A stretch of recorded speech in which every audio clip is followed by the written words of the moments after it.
तो आज हम लोग पढ़ेंगे सब्जेक्ट एंड प्रेडिकेट, जो कि ग्रामर का बहुत इम्पॉर्टेंट हिस्सा है। तो सबसे पहले हम लोग समझ लेते हैं कि सब्जेक्ट और प्रेडिकेट होता क्या है। तो देखिए, कोई भी सेंटेंस जो है वो दो पार्ट से मिलकर बना होता है। दो पार्ट यानी कि दो हिस्सा मिलकर बना होता है। एक ऐसा हिस्सा जिसमें हम लोग बताते हैं द पर्सन और थिंग वी स्पीक अबाउट। पहला हिस्सा में एक ऐसा इंसान या फिर एक ऐसा चीज़ रहता है जिसके बारे में हम कुछ बात करते हैं। और दूसरा क्या होता है, what we speak about that person और thing.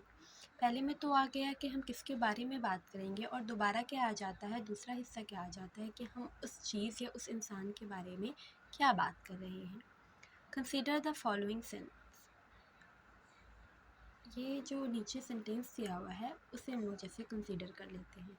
Arun is an intelligent boy. In this sentence, we speak about Arun, and what we say about him is that he is an intelligent boy.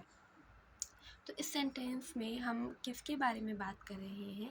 Arun के बारे में बात कर रहे हैं। और हम उसके बारे में क्या कह रहे हैं? ये कह रहे हैं कि वो एक इंटेलिजेंट बॉय है। तो the name of the person और thing we speak about is called the subject. किसी इंसान का नाम या फिर किसी चीज़ का नाम जिसके बारे में सेंटेंस में बोला जाता है उसको हम लोग सब्जेक्ट कहते हैं। What we say about the subject is called the predicate. और हम सब्जेक्ट के बारे में क्या बोलते हैं उसे प्रेडिकेट कहते हैं। ठीक है, तो हम लोग इधर देख लेते हैं सब्जेक्ट, प्रेडिकेट, एरोप्लेन्स, जूम। यहाँ पे एक बार और देख लेते हैं, Arun is an intelligent boy. Arun जो है सब्जेक्ट है, और अरुण के बारे में हम क्या कहते हैं, इंटेलिजेंट बॉय है। तो अरुण हो गया हमारा सब्जेक्ट, और इज़ एन इंटेलिजेंट बॉय से लेके हो गया हमारा प्रेडिकेट। तो यहाँ पे कुछ एग्जाम्पल में दिया हुआ है, you can have a look here. Aeroplane zoom, that black dog bit the poor beggar. वो जो काला कुत्ता है, ठीक है, ये सब्जेक्ट हो गया। अब इसके बारे में हम क्या कह रहे हैं कि वो उसने गरीब भिखारी को काट लिया। The poor little girl sat in a corner.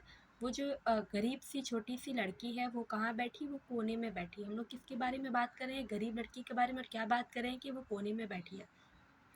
Sometimes in a sentence expressing order और request the subject is left out. कभी कभी ऐसा भी होता है कि हम लोग सेंटेंस जिसको इम्पेरेटिव सेंटेंस भी बोलते हैं, जिसमें रिक्वेस्ट यानी कि गुजारिश, ऑर्डर, ये सब जिससे एक्सप्रेस होता है, उसमें क्या होता है, सब्जेक्ट जो होता है हाइड होता है। तो sit down means you sit down. जैसे कि बैठ जाओ, तो समझ में आता है कि इंसान जो है अगले इंसान को बोल रहा है कि तुम बैठ जाओ। जैसे thank you means I thank you, आपका शुक्रिया यानी कि मैं आपको शुक्रिया करती हूँ। उम्मीद है आप लोगों को समझ में आ गया होगा। Thanks for watching my video. अगर आपको पसंद आए तो आप मेरे चैनल को सब्सक्राइब करें और वीडियो को लाइक करें और ज़्यादा से ज़्यादा शेयर करें। Thank you.